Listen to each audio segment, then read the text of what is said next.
चलिए अब आपको सीधा लिए चलते हैं भीलवाड़ा की पावन धरा पर और सुनाते हैं आचार्य श्री महाश्रमण के पावन वचन।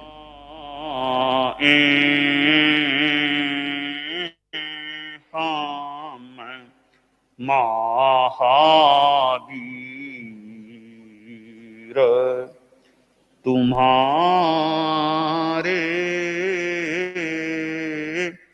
चरणों में श्रद्धा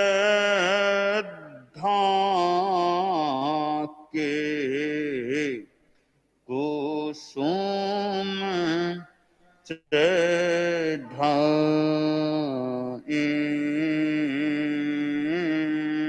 हम। पन्नगे च सुरेंद्रे च कौशिके पाद संस्पृशि निर्विशेष मनस्काय श्री वीरस्वामिने नमः। ठाणम आगम में कहा गया है,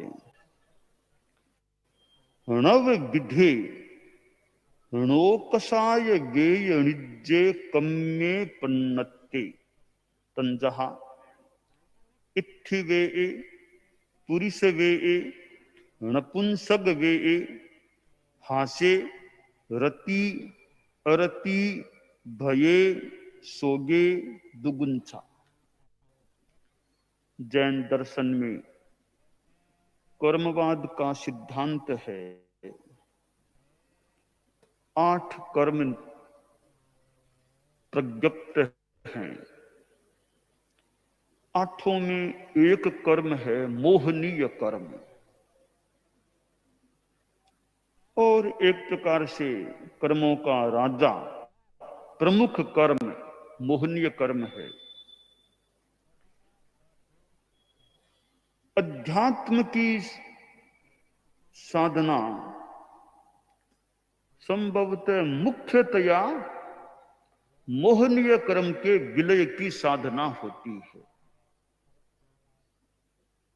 क्योंकि जितने भी पाप कर्म लगते हैं उन सारे पाप कर्मों का जनक लगवाने वाला यह मोहनीय कर्म मुख्यतया होता है।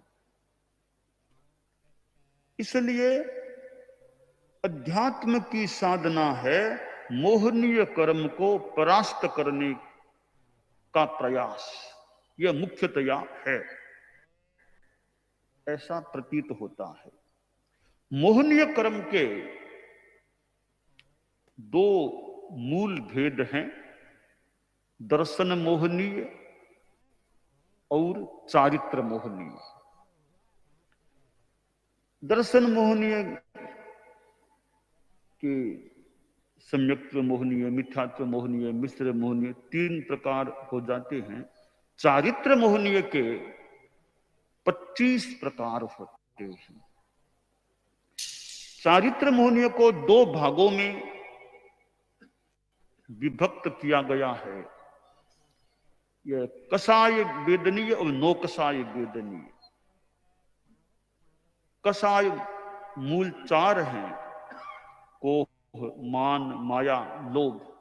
इन चारों के फिर 4 भेद, अनंतानुबंधी, अप्रत्याख्यानी, प्रत्याख्यानी, संजुलन, यो 4 × 4 16 हो जाते हैं।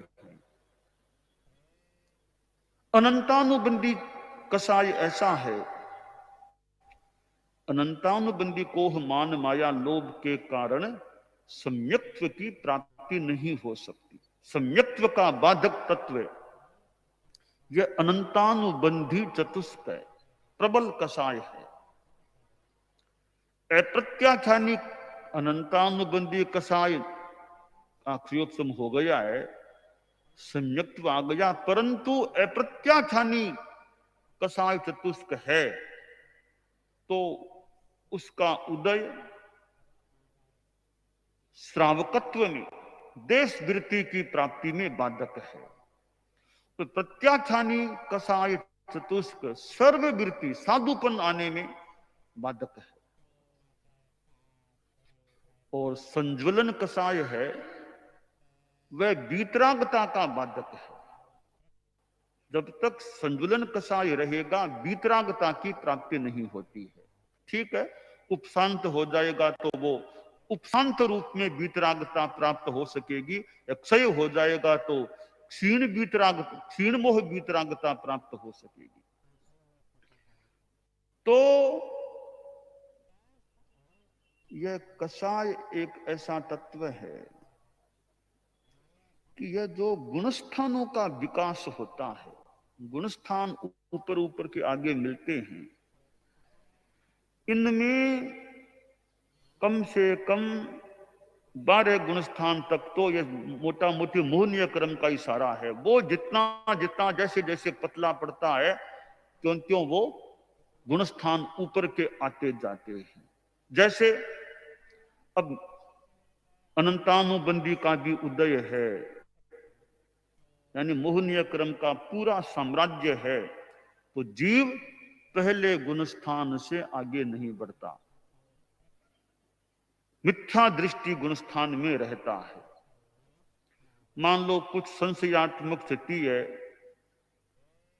मिथ्यात्व इतना प्रबल नहीं, तो तीसरा गुणस्थान है तो वो संशयात्मक मिश्र दृष्टि गुणस्थान है।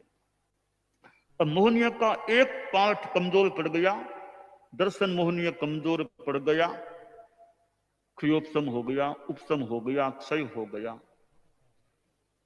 चतुर्थ गुणस्थान की प्राप्ति हो जाती है।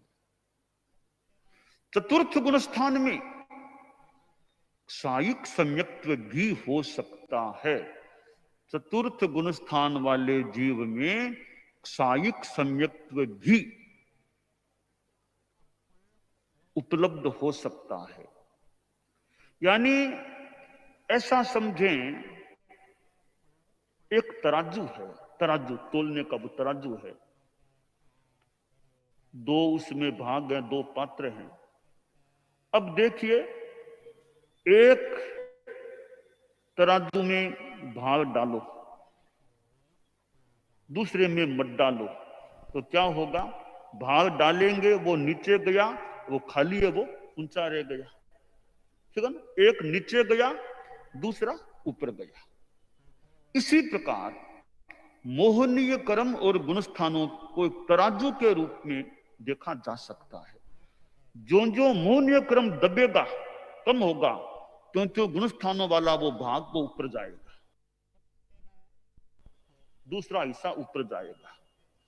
यानी मोहनीय क्रम का नीचे जाएगा, कमजोर पड़ेगा, तो गुणस्थान वाला वो भाग है तराजू का दूसरा हिस्सा पात्र वो ऊपर चला जाएगा। जो जितना भाग उसमें डाल दो उतना वो फिर ऊपर जा सकेगा। थोड़ा सा ही भाग डाला है, ज्यादा ऊपर न जाए। तो मोहनीय क्रम को जो जो दबने का या क्षीण होने का मौका मिलेगा, क्यों क्यों वो तो नीचे जाएगा, गुणस्थान वाला पलड़ा ऊपर चला जाएगा। तो चतुर्थ गुणस्थान में हम देखें कि यह दर्शन मोहनीय तो पूर्णतया समाप्त हो गया, क्षायिक सम्यक्त आ गया, तो अनंतानुबंधी पूर्णतया क्षीण हो गया, इतना दब गया है। तो मान लो क्षय नहीं भी हुआ, उपशम भी हो गया, क्षयोपशम भी हो गया, तो भी वो अपने हिसाब से वो चतुर्थ गुणस्थान की भी तो तारतम्यता की स्थिति है। किस चतुर्थ गुणस्थान किस प्रकार का है?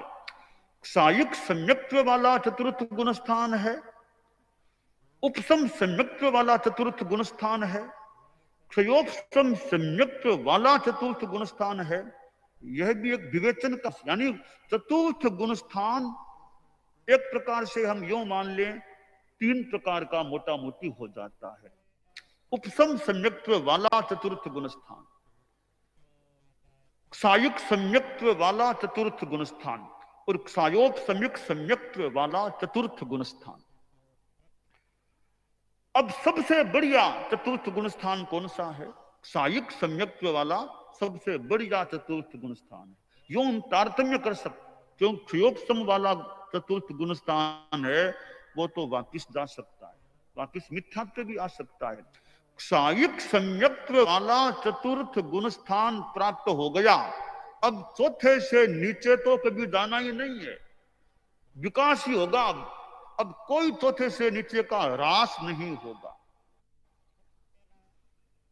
यानी इतना तय है, चौथे से नीचे नहीं आएगा जीव, यह पक्की बात है। और विकास करेगा तो बहुत विकास कर सकता है, खेत केवलान तक। यह तो निश्चित है कि चतुर्थ गुण स्थान आ गया है तो कभी न कभी केवल ज्ञान होना ही होना है, मोक्ष जाना ही जाना है। तो ये मोहनीय क्रम का दबनार गुण स्थानों का ऊंचा होना, यह मुद्रा मेरी देख लो आप, यह मुद्रा है, यह नीचे तो यह ऊंचा जाता जाएगा। अब पांचवें गुण स्थान को देख लो। मान लो दर्शन मोहनीय की बात तो हो गई, अनंतानुबंधी की बात सम्यक तो तभी आ पाता है जब यह चतुष्क अनंतानुबंधी चतुष्क और यानी सप्तक अनंतानुबंधी चतुष्क और यह दर्शन मोहनीय त्रिक, सम्यक मोहनीय, दर्शन मोहनीय, मिथ्या मोहनीय, ये सातों विलय को प्राप्त होते हैं, तब जीव को सम्यक्त्व की प्राप्ति होती है। अब पांचवां गुण स्थान देखिए कि अनंतानुबंधी तो गया तभी सम्यक्त्व आया है, या क्षय हुआ, जो भी हुआ, क्षयोपम हुआ, उपसम हुआ। अब अप्रत्याख्यानी कमजोर पड़ेगा तो फिर और वो पलड़ा ऊपर आएगा और पांचवां गुण स्थान आ जाएगा। प्रत्याख्यानी का भी विलय हुआ तो और ऊंचा छठा गुण स्थान आ जाएगा। आगे और साधना में मोह और कमजोर पड़ गया, अप्रमाद आएगा सातवां। फिर और ये कसाय कमजोर पड़ेंगे जो जो, आठवां, नौवां, दसवां आ गया। फिर तो मात्र सूक्ष्म लोभांश बचा है, न कोह मान माया लोभ, लोभ में थोड़ा सा, बाकी तीन तो गए। नववां गुण स्थान आता है, नववें गुण स्थान के गुण स्थान की कालावधि में ही ये कोह मान माया समाप्त हो जाते हैं। 10वें में थोड़ा सा लोभ बचता है, तीन वेद भी 9वें में चले जाते हैं। अब इतना ऊंचा स्थान मिल गया। अब 11वां अगर आ गया, क्योंकि दो श्रेणियां 8वें गुण स्थान से, दो रास्ते निकलते हैं, दो मार्ग निकलते हैं। एक उपसम श्रेणी का रास्ता, दूसरा सपक श्रेणी का रास्ता, दो रास्ते निकलते हैं। जिसने उपसम श्रेणी वाला रास्ता लिया है वह जीव 10वें के बाद 11वें गुण स्थान में जाता है। और यानी उपसम श्रेणी वाला जीव ठेठ तक आगे बढ़े, ठेठ तक आगे यानी 11वें तक वो जा सकता है। 11वें के बाद उसे एक बार गिरना ही पड़ेगा और कोई उपाय है ही नहीं, कोई विकल्प नहीं है। 11वें में पहुंच गया है, निश्चित उसे नीचे आना ही पड़ेगा, 11वां जाएगा ही जाएगा। क्योंकि उपसम श्रेणी का रास्ता बहुत आगे नहीं जाता, 14वें तक नहीं जाता, उसकी अंतिम सीमा है 11वां गुण स्थान। उसके बाद आगे गति है ही नहीं, आगे तो फिर पुनः गति है, वापस नीचे आने की स्थिति बनती है। जिसने सपक श्रेणी का रास्ता ले लिया 8वें गुण स्थान से, वह जीव आगे बढ़ेगा, 10वें के बाद छलांग भरेगा, यानी 11वें में नहीं जाएगा, वो 12वें में ही जाएगा और केवल ज्ञान मिलना ही मिलना उसको, आगे बढ़ेगा। 13वां गुण स्थान केवल ज्ञान, केवल दर्शन की प्राप्ति, निरंतरायता की प्राप्ति। यानी जो ही मोहनीय क्रम पूरा सही को प्राप्त हुआ, यह आगे बढ़ा, 12वां गुण स्थान आ गया। तो 12वें गुण स्थान तक सारी कहानी है मोटा मोटी, वो मोहनीय क्रम के विलय की कहानी है। 12वें आ गया, अब मोहनीय क्रम का अध्याय समाप्त हो गया। अब मोहनीय क्रम कोई बात नहीं, खत्म काम, बात खत्म हो गई है। अब जो थोड़े से बचे हैं कि 13वां है, उसमें ज्ञानावरणीय, दर्शनावरणीय, अंतराय का भी विलय होगा। तो फिर 13वां, फिर 14वां भी है, और 8 6 4 क्रम भी क्षीण हुए, फिर सारी कहानी समाप्त क्रमों की मुक्ति श्री की प्राप्ति हो जाती है। तो मैं, यह मेरा प्रतिपाद्य है कि मुख्यतया 12 गुण स्थान तक मोह और गुण स्थान, जो जो मोह कम होगा त्यों त्यों यह गुण स्थान वाला पलड़ा ऊंचा जाता रहेगा। मोह का अगर ऊंचा चला गया, वो वाला मतलब मजबूत हो गया, वो मजबूत है, तो यह गुणस्थान वाला फिर कमजोरी में आ जाएगा। तो पलड़े का दृष्टांत इतने रूप में ग्रहणीय है कि यह जितना जितना मोह भारी होगा, त्यों त्यों हमारा यानी गुणस्थान कम रहेंगे, मोह ज्यों ज्यों पतला पड़ेगा, त्यों त्यों वो गुणस्थान की स्थिति ऊपर जाएगी। तो भारी मोह का पलड़ा है तो गुणस्थान भी ज्यादा नहीं मिलेंगे। और कहीं ठीक है, पलड़े वाला दृष्टांत जितना काम आए उतना लिया, इतना सा प्रतिपाद्य है कि जितना मोह मजबूत है गुणस्थान की स्थिति कम है, जितना मोह हल्का रहेगा। इस बात को थोड़ा सा हम दूसरे उल्टे रूप में देखें, जितना जितना अमोह मजबूत होगा, अमोह की स्थिति मजबूत होगी, तो त्यों त्यों वो गुणस्थान वाला पलड़ा ऊपर जाएगा, अमोह का वजन बढ़ेगा। जैसे कल्पना करो, वो दो तराजू के पलड़े है ना, एक में अमोह की साधना को डालो तो अमोह की साधना मजबूत भारी हो गई, अमोह की साधना, तो वो एक पलड़ा नीचे गया तो परिणाम ये आएगा गुणस्थान का आरोहण हो जाएगा। तो मोह की जगह अमोह को रख लें कि अमोह में भार आ गया तो अमोह का पलड़ा नीचे हुआ यानी वजनदार हुआ, तो गुणस्थान इसका परिणाम, इसी का परिणाम है गुणस्थान वाला पलड़ा ऊपर जाएगा, गुणस्थान का क्रमारोह हो जाएगा।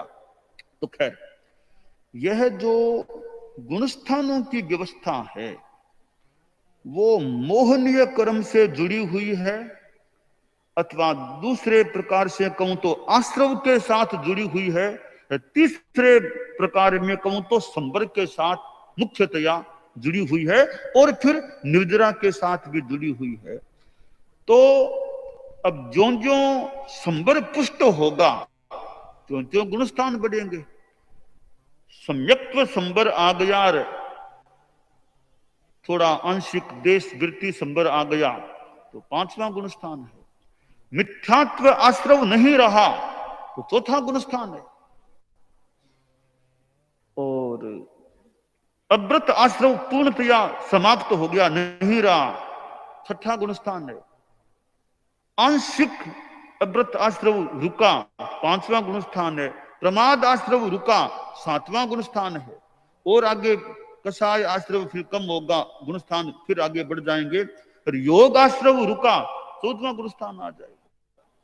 तो यह गुणस्थान का संबंध आश्रव के साथ भी है, उल्टे रूप में संवर्ग के साथ भी है, जो मोहनीय क्रम के साथ भी है। यूं हम गुणस्थानों को थोड़ा विश्लेषण के साथ समझें तो हमें यह आलोक देखने को मिल सकेगा कि गुणस्थान क्यों ऊपर बढ़ते हैं, ऊपर गुणस्थान क्रमारोह होने का कारण क्या है। तो वो कारण हम मोहनीय क्रम के संदर्भ में, जो जो मोहनीय क्रम हल्का पड़ता है तो गुणस्थान का भी क्रमारोह हो जाता है। यहां प्रस्तुत सूत्र में मोहनीय क्रम में जो चारित्र मोहनीय क्रम है उसके दो मुख्य भेद, दो मूल भेद कर दें। कसाय मोहनीय या कसाय वेदनीय कह दें, इसके 16 प्रकार। दूसरा विभाग है नौकसाय वेदनीय कह दो, नौकसाय मोहनीय कह दो, नौकसाय कह दो। यहां शास्त्रकार ने नव नौकसायों का नामोल्लेख किया है। नौकसाय क्या होता है कि नो कसाय तो है, आगे लगा दिया नो। देखिए अंग्रेजी में भी नो यानी नहीं, नो नहीं, संस्कृत में भी नो यानी नहीं। अंग्रेजी संस्कृत दोनों में एक ही शब्द है, ये नो शब्द दोनों भाषाओं में प्राप्त है। इंग्लिश में भी नो, NO नो, संस्कृत में भी नो नहीं के अर्थ में होता है। परंतु नो शब्द का नहीं अर्थ तो है ही, और भी अर्थ मिलता है कि निषेध हो गया, आंशिक निषेध, वो भी नो का अर्थ है, आंशिक निषेध। एक तीसरा अर्थ है साहचर्य, भी एक अर्थ है नो का। साहचर्य, सहचरता। तो यहां जो नोकसाय शब्द में नो है, इसका अर्थ बताया है साहचर्य, कि ये नो जो नोकसाय हैं, ये जो नोकसाय हैं, तो मूल जो चार कसाय हैं उनके साथ रहकर अपना परिणाम दिखाते हैं। बताया गया है कि जैसे बुध ग्रह होता है, वह स्वयं बुध ग्रह स्वयं कुछ भी फल नहीं देता है, किंतु दूसरे ग्रहों के साथ रहकर वह अपना फल देता है। इसी तरह नोकसाय भी कसाय के साथ रहकर फल देता है। अगर कसाय बिल्कुल नहीं रहा तो नोकसाय कुछ भी नहीं होगी, नोकसाय का कोई कुछ रहेगा ही नहीं। कसाय है तो नोकसाय की चलती है, कसाय नहीं है तो नोकसाय कुछ भी नहीं हो सकता। तो इसका मतलब हुआ, एक कसाय जो है मूल क्रोध मान माया लोभ, कसाय का सहवर्ती यह नोकसाय होता है। कसाय को मुखिया मान लें, जैसे हमारे संतों में है ना कि अगवानी और सहवर्ती, तो कसाय को तो मान लो अग्रणी, वो मौन्य क्रम में अग्रणी है वो तो, ये नो कसाय उसके सिंगाड़े के सहवर्ती व्यक्ति है। नो कसाय कसाय के सहवर्ती होते हैं। अब ये नो कसाय हैं, वे भी अपना परिणाम दिखाते हैं। और ऐसे देखा जाए तो मुझे लगता है कि नो को चार में समाविष्ट भी किया जा सकता। चार क्रोध मान माया लोभ हैं, इन चारों में इन नोवों को समाविष्ट भी किया जा सकता है। तो लोभ में बहुत कुछ आ जाता है, चारों में समाविष्ट सारा हो सकता है नो कसाय का यह प्रकरण।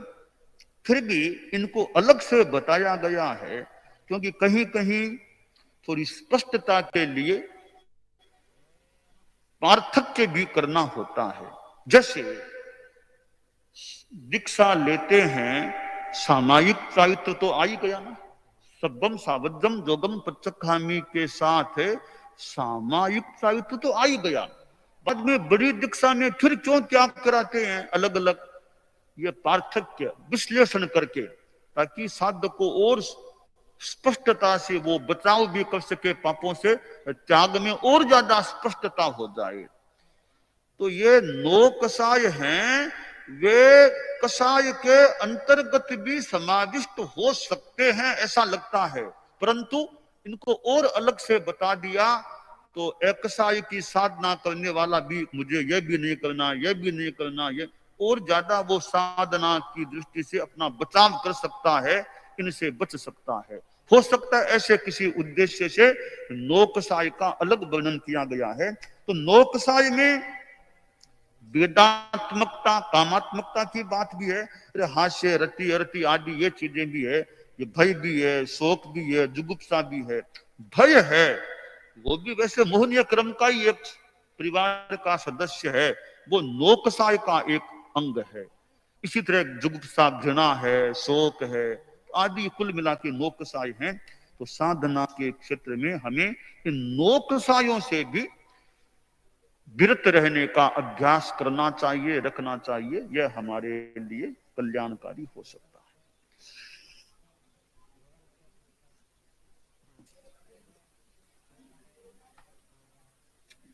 मानक महिमा,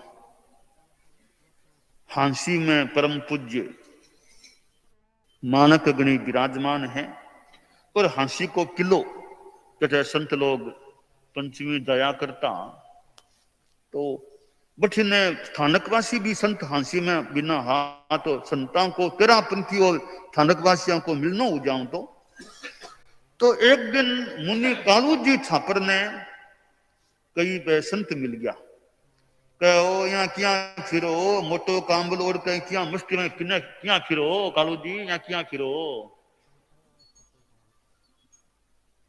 तो कह देखो दोवड़ी सियोड़ी पछेवड़ी जो भी कपड़ो इरी पिलवना संख्या हो सके, बात चाली।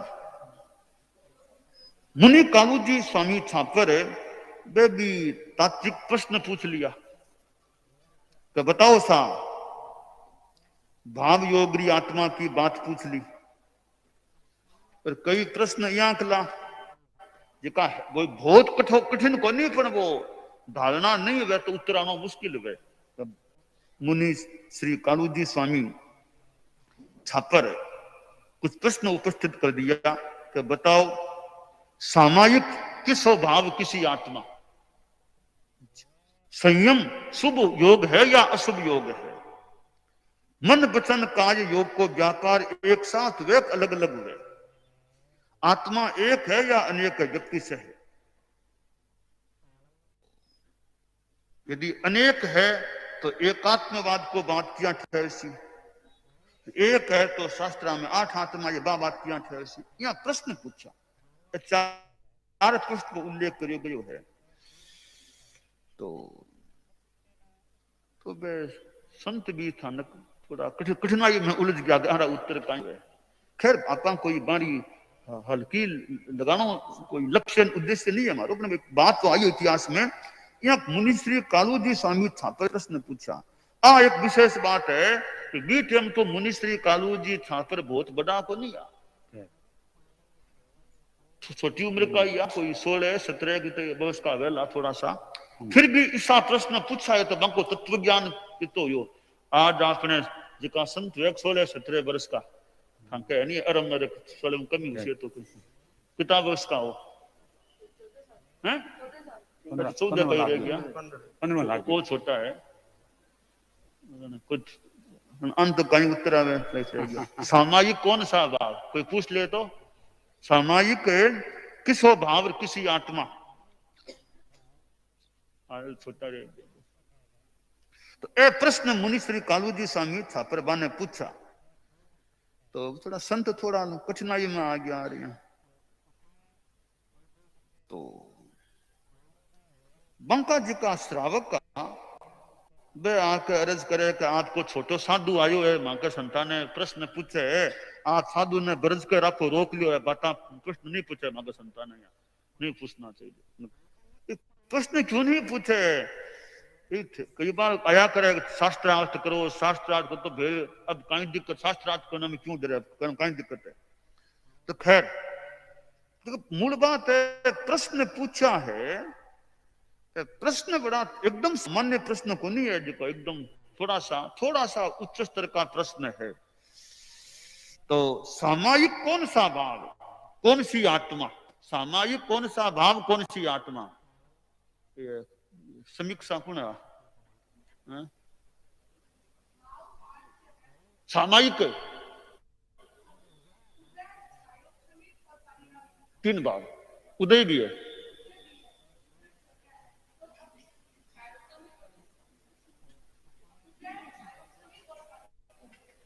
का नाम प्रांजल है नहीं, परिमल पहली प्रज्ञा प्रांजल। सामायिक कौन सा भाव कौन सी आत्मा,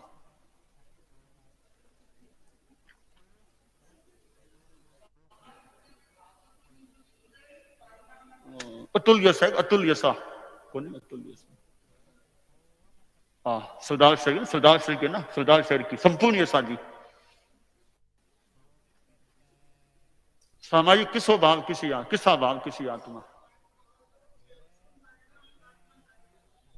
हाँ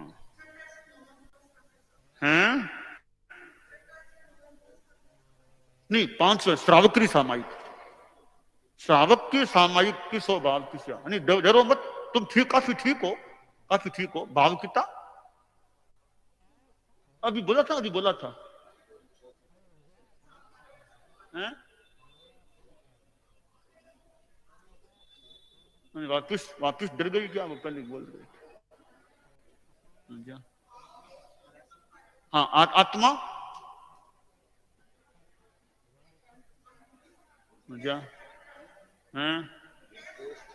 सत्या निर्मल यशा जी कहीं बोल देश चरित्र ना देश, तो सामायिक श्रावक की भाव 2 क्षयोपसमिक पारिणामिक आत्मा देश चारित्र, ठीक है। अब निर्मल यशा जी जो संयम है, साधु का से संयम है, संयम शुभ योग है या अशुभ योग या क्या है?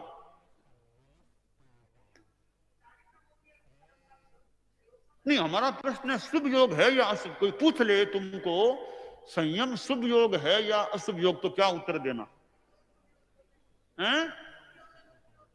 तो क्या है फिर? हाँ ठीक है, ठीक ठीक है। क्योंकि संयम तो सायोग सम्यक भाव है या उपसंशय है, पर यह शुभ योग में तो उदय की बात भी।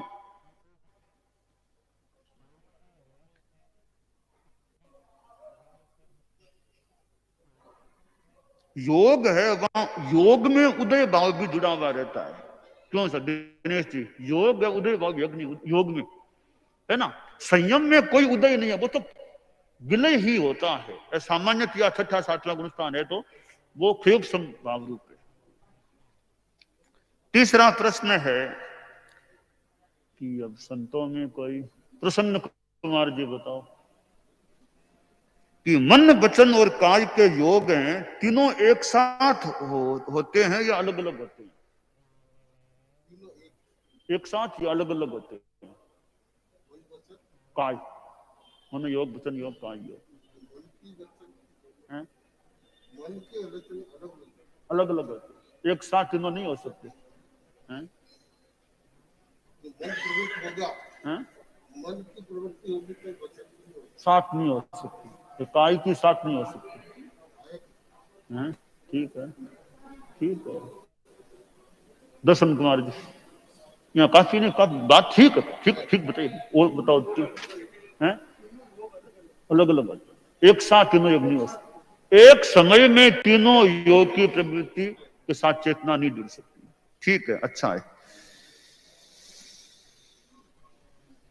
अब कोई पूछे आत्मा एक या अनेक? आत्मा एक है या अनेक है? तुम बोलो। सुन,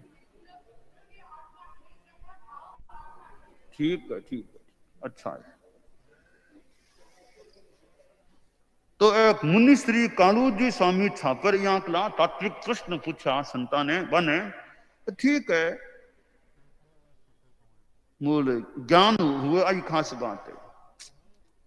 तो यहाँ चर्चा वार्ता चाली है, और अब परम पूज्य मानव गणी अब हांसी के, हरियाणा में हांसी में मर्यादा महोत्सव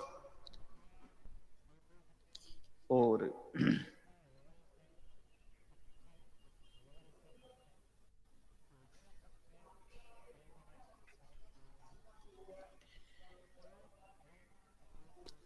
मर्यादा महोत्सव रो काम हो गया। परम पूज्य मगवागणी आगे पधार, क्या मगवागणी और किन्ने किन्ने की कृपा करा रहा है। हरियाणा का किता क्षेत्र प्रसावे, फिर क्या थड़ी में पधार जावे, आदि बातों को वर्णन यथा संभव आगे आ सकते।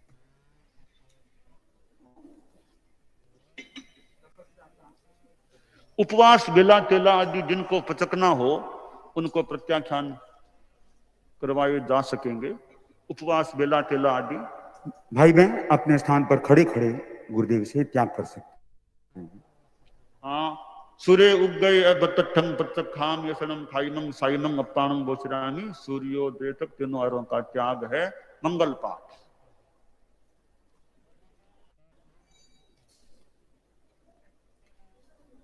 अरहंता मंगलम, सिद्धा मंगलम, साहु मंगलम, केवली पन्नतो धम्मो मंगलम।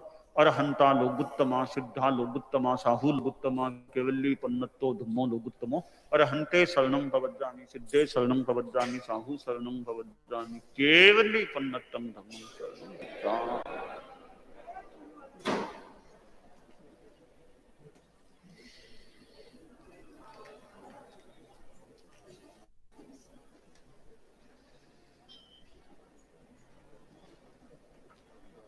हाँ, सूर्य उग गए अबतठम प्रत्यक्षाम यसनम खाइनम साइनम अपानम विश्रामी, सूर्योदय तक तीनों त्याग। तपस्या चल रही है, मांस खमन भी कई हो रहे हैं। ये चित्रमल जी मेहता महेंद्रगढ़ निवासी, अहमदाबाद प्रवासी, मेवाड़ के मूल में है, और इन्होंने भी गुरु सन्निधि में मांस खमन तब तपा है। आज ये गुरुदेव से 31 की तपस्या का प्रत्याख्यान करने जा रहे हैं। सूर्य उग गए अबतठं पत्तखाम यसनम खाइमम साइनम अपानम बोचरामी सूर्योदय से पिन आरोगा त्याग बंद। 11:11 का समय हो गया है, होने वाला है। जिन किसी भाई बहन को सम्यक दीक्षा स्वीकार करने की भावना हो, वे यथाशीघ्र आचार्य प्रभु के सामने उपस्थित होकर के आचार्य प्रभु के श्री मुख से सम्यक दीक्षा स्वीकार कर सकेंगे। श्री जेठमल जी चौधरी, प्रभारी प्रेक्षा ध्यान। श्रीमती नीलम कोठारी,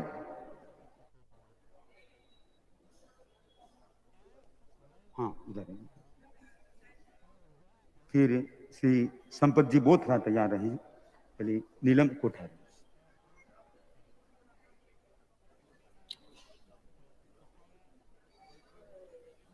सूर्य उग गए अबतठं पत्तखाम यसनम खाइमम साइनम हाँ अरे तपसा कुछ कहीं दूधा में